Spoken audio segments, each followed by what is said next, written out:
It's a story that we're all too familiar. The United States once again reeling from another mass shooting, this time in the city of Las Vegas. Police say at least 50 people have died and more than 400 others are hurt after a mass shooting in the United States. It happened Sunday night around 10 o'clock local time at the Mandalay Bay Resort. This where a country music festival was taking place just outside. Around 22,000 concert goers were in fact attending that. This latest shooting is one of the deadliest shootings in U.S. history after last year's massacre at an Orlando nightclub. Investigators, though, are not calling this shooting a terror attack just yet. A short while ago, U.S. President Donald Trump expressed his grief over the killing. Here's what he had to say, quote, "My warmest condolences and sympathies to the victims and families of this terrible Las Vegas shooting. God bless you," end quote. Police say it all happened Sunday night. The suspect, a 64-year-old man, Stephen Paddock. He fired shots from the 32nd floor of the Mandalay Bay Resort Hotel. Paddock opened fire and hurt hundreds of others on the ground at a country music festival before police shot and killed him. Thousands of people panicked and fled the scene, in some cases trampling others as they tried to escape the chaos. Witnesses say hundreds of shots rang out and it sounded like fireworks. Police are still trying to figure out the motive in the deadly shooting. Police say he is not connected to any militant group. Police have found numerous firearms in his rooms and say he is from Las Vegas. Now, authority believes that the Paddock's roommate is Mary Lou Danley, also being questioned at this point, not being labeled as an accomplice or a suspect, but police have recovered the two cars that belong to Paddock as well, a Chrysler and a Hyundai. Police haven't released the names of any of the victims, but do say that one off-duty police officer is among the dead. Many casinos in the area on the Las Vegas Strip were locked down during the active shooting. Other hotels also locked themselves in, and people just scrambled to cover, running to their rooms, shutting the lights off and hiding for protection. The shooting happened on the final night of the three-day Route 91 Harvest Festival with top acts including Jason Aldean. Witnesses say the shooting happened on the last night of this concert. The hotel, the Mandalay Bay Resort, is in fact near the airport, the McCarran National Airport, which temporarily suspended flights because of the shooting. Nearby freeways and roads are now back open after being evacuated. Police at this point still don't have a motive. They have not released any other information on this ongoing investigation.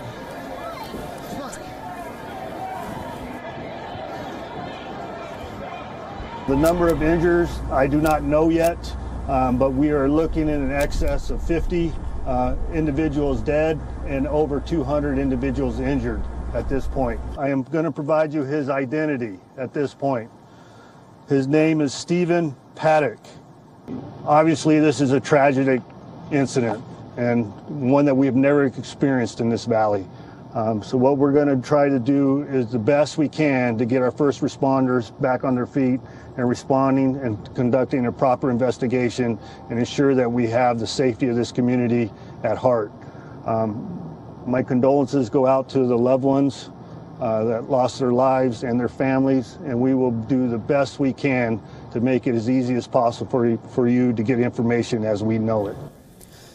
All right, joining us on tonight's discussion, we're joined by Ray Locker, the national security editor from the USA Today in Washington, D.C., as well as Fatima Rahmatullah, a journalist who was covering many stories in Las Vegas, also now joining us from the city of New York. Thanks for both of you to share perspective on the story. Let me first start with Ray in Washington, D.C. Unfortunately, yet another mass shooting in the United States, but the president is not calling this one an act of terror, at least not yet. Well, that's right. We don't know why this guy did that, if indeed it's all attributed to Richard Paddock, or Stephen Paddock, the guy from Las Vegas, who by all indications had a fully automatic weapon. If you've heard any of the clips from that shooting, it was a very steady rat-a-tat-tat, not the one shot after another that you see from a semi-automatic. We don't know anything about this guy other than his name, his age, and where he lives, so it's hard to attribute a motive to it right now. All right, let's go to Fatima Rahmatullah. Fatima, I understand you've been in Vegas for many years, covering stories on the ground, in fact, covering a sniper situation. I mean, just to see those dramatic images unfold, I'm sure many of your colleagues and perhaps friends, hopefully not in that area, but are working tirelessly through the night to get people information. I mean, what are you picking up from your sources there in Las Vegas? Right, Archit. Thanks for first of all having me. I want to say that, of course, all of my colleagues are devastated. They have been devastated since last night. They've been working long hours. My previous station has been live pretty much 24/7 covering every angle of this shooting. And even the police officers there, what we do know about them, I've reached out to a few and they've said that they are okay. Of course, one police officer, from what we know, was off duty and he was shot and he had surgery and he's doing okay. But police officers there, just so you know, are trained for these types of situations. They've covered a number of sniper-type events in the past, and they know how to find that source. And in this case was the 32nd floor. They gather that information very quickly, and they were able to get to the door of the 32nd floor. And what they do is use a flash bomb to try to alert or even blind the suspect. And in this case, when they did the explosion, the suspect was found dead inside. He apparently killed himself. And, Fatima, you also had mentioned that apparently situations like this, unfortunately, the police there are prepared for such situations, given the large volume of people that typically frequent Las Vegas with tourists, gamblers. Typically, the Strip especially is a very crowded area, so police are trained and prepared. But many of the concert goers, something that many of them didn't realize. I mean, we heard from some witnesses saying that they thought was fireworks and then realized it was, in fact, a gunshot. So quite the scene turning from festivity to, unfortunately, one of tragedy. Yeah, unfortunately, people are there to enjoy their time. Las Vegas gets about 300,000 people that visit every weekend. So, even though the 300,000 people coming in just for a weekend is huge. And so they're used to, first of all, police officers are used to being trained to get these amounts of people, the influx of people within the weekend. So they're trained. People, of course, are enjoying their time. The last thing they're thinking about is someone doing what they did last night. So I think it becomes a very chaotic situation, and they're getting bad information. People were being told to go to one side of the grounds there, and of course, they heard shots. Where they ended up going, they ended up hearing shots there too. So there wasn't any cover per se except the stage area. So you can imagine how chaotic that could be for people that are trying to enjoy their time and they're caught off guard.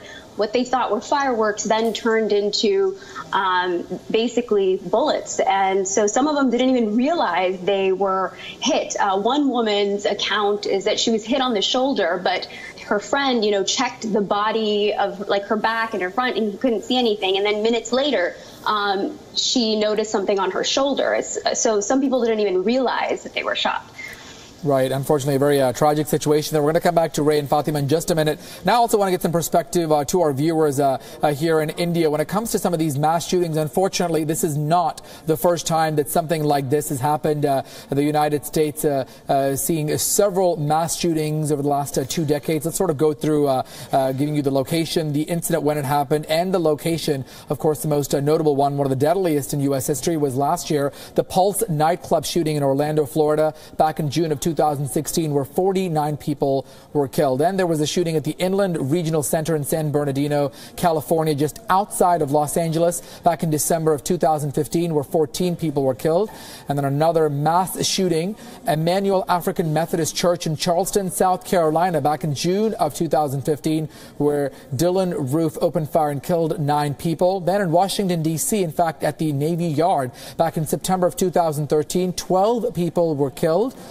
Another tragic shooting, Sandy Hook Elementary School, back in December of 2012 in Newtown, Connecticut.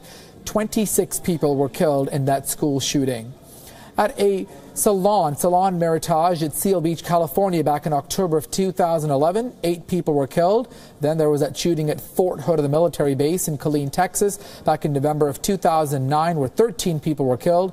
Another shooting taking place at an immigration community center in New York in Binghamton back in April of 2009. 13 people were killed. Then those school campuses, Virginia Tech, were in Blacksburg, Virginia back in April of 2007. 32 people were killed.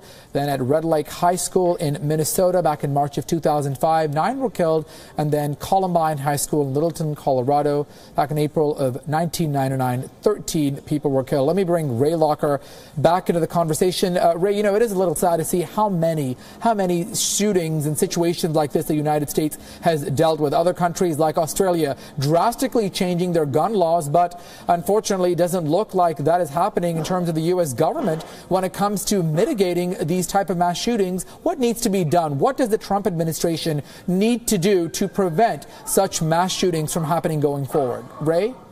Well, there really isn't any consensus on this. I mean, there are a lot of people who think there are too many guns in this country, and there are a lot of people who think there aren't enough guns. And unfortunately, I mean, that's a recipe for no activity at all.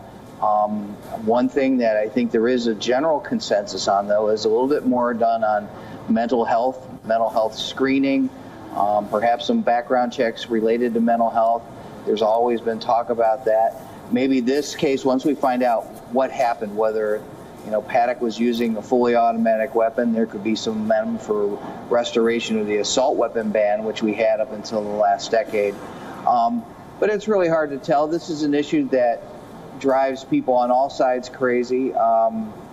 And you mentioned some incidents in the past that I had forgotten about because there are just so many of them. Unfortunately, that is a very grim reality that many in the United States have to deal with. And of course, the common dialogue that people always say is that, guns aren't the thing that necessarily kill people. It's not guns that kill people. It's people who kill somebody else. A lot of people in the United States, of course, owning guns and firearms for their own protection. Fatima, what is the chatter like or the media coverage like when it comes to this? I mean, still early hours there on the East Coast. Many people just waking up to this tragic event. Certainly the issue of gun control coming back to the spotlight once again. Right. I mean, I think people here in New York are just waking up to the news, and they are in disbelief, as I was when, I read the first alert in the morning. And also it kind of hits close to home because I used to go to Mandalay Bay. We've attended, many of my colleagues, my friends, we've attended parties at Mandalay Bay. So it also hits close to home that, we've been there. I made sure the first thing I did was to call all my friends, and they are thankfully all okay, but they are also in disbelief and just trying to, figure out the pieces. I think the big question here is, how did this person get all these guns without being alerted? There is no record or criminal record of the suspect. So I think the question is, how did he have access? Some of the guns that he had, they are hard to get a hold of. Even if you have a license, you need a special license. So I think that big question is, how was this person able to not only have access to these guns, but also how was he able to get all of that ammunition, all of those guns into that hotel room without anyone being alerted? As you know, casinos, they have a number of cameras from the entrance to the casino floor, to the lobby, to even the halls leading up to the room. So you would think, did he bring these guns, a few at a time? How did he get all of that stuff in a room and no one was alerted? Absolutely. Very heartbreaking. In fact, we're just getting an update saying that the suspect, Stephen Paddock, apparently checked in to that hotel, the Mandalay Bay, on Thursday. So giving himself a few days perhaps to gather those weapons, and really quickly also getting some perspective on this type of a situation. Back in the mid-1990s, Australia took radical measures against its growing gun culture, which brought down crime rates dramatically after a shooting in the state of Tasmania. Well, so did the United Kingdom. So why exactly isn't it possible for the United States to do the same, given that list? Well, there are many differences between these countries. Australia and the UK have reduced gun violence dramatically by stricter laws. The USA restricts stricter gun laws in the name of civil liberties. Australia confiscated and burned millions of rifles, brought down the crime level when it came to shootings. American law dictates that private property, including guns, cannot be confiscated. And a quick look at some of the stats. In the U.S. alone, every year, around 10,000 Americans are killed by someone else's gun. About twice that number committed by people shooting themselves through suicide. That's about 10% for every 100,000 citizens. Only 4% of these deaths by weapons are by a third party. According to police information coming in, there are about estimated 90 million firearms in circulation in the United States, and they cannot be confiscated. All right, closing comments from both of our guests really quickly. Ray, let me bring you back into the conversation. Stating numbers, more than 400 right now. The death toll has slowly been creeping up throughout the hours. I mean, it started off as 10, then 20, and then about 50 to 100 injured. Now around 406 at last count, and including one of the victims is apparently an off-duty police officer. I mean, these were just people trying to have a great time in the city of Vegas, and unfortunately ended like this. Now, certainly the eyes are going to be on what happens next to prevent yet another mass shooting. Closing comments there, Ray. Well, we've seen these things happen all too often, and it's unfortunate. And it's also unfortunate that I can predict what I think the outcome will be. There'll be a lot of recriminations on both sides once we know more about the shooter and who he is and where he comes from. People will find things in that to blame the other side. And really nothing's going to happen, and it's a sad thing to say, but I've seen it happen so many times in Washington, even when you have relative consensus on some, small elements and people try to find common ground. It doesn't really happen. And with this president and some of the things he says, I don't think we're going to see any of that happen. All right, Fatima, really quickly as well with you. One of the chatters that we've been seeing is a lot of people, including the U.S. president, isn't calling this a terror attack. But except when there are other situations in the United States, we've seen perhaps if it is somebody of a different faith, perhaps if they're Muslim, then it's always radicalized Islam. How surprised are you by that? The fact that certain situations like this, certain mass shootings are dubbed as terror attacks and others, they're not really addressed at all. I mean, are you surprised by that, or is this sort of as to be expected, especially given that you are someone who is a Muslim American, you've lived in Vegas, you can sort of relate to both sides of the equation? Yeah, I mean, I agree. I think I'm not surprised at all. Here's the thing. If there's any brown person that ends up on the news for who's even a suspect, it's not even confirmed, it's automatically ISIS or terror, Muslim terrorism. And of course, when it is a Caucasian person, again, I don't want to bring race up into it, but covering the news for about 10 years, it's very normal that people tend to, let's not call it terror because we don't know who this person is, what he's affiliated to. And regardless of faith or color, any person that shoots, has any type of shooting, massive shooting, 50 in this case, this is terrorism, whether it be the person of any faith, color. So, I even though I am from the Muslim faith, I know that it's people jump to conclusions very fast when it is someone who is brown. He's somehow related to terror. And in this case, of course, we haven't heard anybody saying terror as of yet. But to me, it is terrorism. Anyone that commits these type of crimes, it's terrorism. Unfortunately, we'll have to wait and see how all of this unfolds. Thank you to both of our guests, Ray Locker and Fatima Rahmatullah, getting us updates on this tragic shooting. Again, 50 people dead, more than 400 hurt in Las Vegas.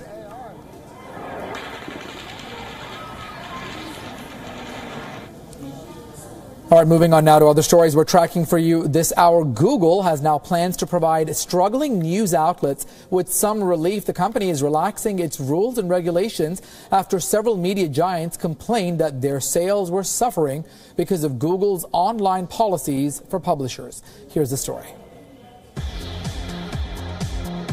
Online news media houses cannot afford to not appear in Google search results. But the ranking of news in Google search isn't as simple as it may appear. Various policies and algorithms go into determining what news will come where in Google search and what will not appear at all. But Google is now relaxing some of its policies to help struggling news organizations. Google is putting an end to a long-standing first-click free policy, which means subscription news websites would no longer have to provide users 3 free articles per day or face less prominence in search results. The idea here is to generate fresh revenues for publishers that are hurt by the shift from print to digital. The old model will now be replaced by a flexible sampling model that allows publishers to require a subscription at any time they want. In other words, publishers will be able to choose how many free articles they want to offer Google searchers. Google will also work with publishers to make subscriptions easier, such as allowing readers to pay with their Google or Android account to avoid a complicated registration process. The idea is to bring the painful process of signing up for a subscription down to one click. Google will also share data with news organizations to enable them to keep up the customer relationship. It clarifies that it is not looking to own the customer, but it will provide the name of the user, the email, and if necessary, the address as well. Google is also looking at exploring ways to help publishers recognize potential subscribers, which in turn will help news organizations increase readership. Facebook too is working on similar subscriber registration tools to help news organizations drive more subscriptions. Apple, on the other hand, released support for subscriptions within its news app last year. Bureau Report, WION. Well, flying in India could soon be a little bit different, in fact, more connected than ever before. That's because the government of India is now exploring options to provide passengers with internet connectivity and other telecom services while flying the friendly skies. Here's the story. Many airlines offer high-speed internet on their aircraft. Airlines in India could offer the same, with the Telecom Regulatory Authority mulling over the issue. TRAI has floated a consultation paper on in-flight connectivity. It says, quote, "Written comments on the draft consultation paper are invited from the stakeholders by October 27, 2017 and counter-comments by November 3, 2017. Comments and counter-comments will be posted on TRAI's website." When it comes to in-flight connectivity, there are usually two types of services. Internet services through Wi-Fi onboard, which is given by service providers, and mobile communication services, which allows air passengers to use their own mobile devices. There is so far no clarity on what internet services TRAI aims to provide air passengers in India. The regulator, in fact, asks the same in the consultation paper. In-flight internet services have been around the world for almost a decade now. And there has been an increase in interest and demand for both voice and data services on airplanes. Interestingly, it has been noticed that the number of connected commercial aircraft is expected to grow from 5,300 in 2015 to 23,100 in 2025. It looks promising and exciting, but the question is, when? Well, today Facebook is going to take a big step in helping out the United States find out whether or not Russia meddled in last year's U.S. presidential elections. The social media giant in a few hours from now will hand over some 3,000 Russia-linked ads to the U.S. Congress. The social network says that those politically motivated ads were bought on Facebook, likely by people in Russia. Now, in the months before and after the 2016 U.S. election campaign, Facebook also says those ads were linked to about 470 inauthentic accounts and pages operating out of Russia. They also promoted divisive and social and political messages and spread polarizing views on immigration, race, and gay rights. Facebook has already provided information about the Russia-linked ads to the United States Special Counsel Robert Mueller, who is already investigating the alleged election meddling. Well, no doubt the sharing of the ads with the U.S. Congress is likely to be a key step in an ongoing investigation into Russian interference, which has been a controversial one since last year. U.S. President Donald Trump and Vladimir Putin, Russia's president, have been sort of on the receiving end of the allegations.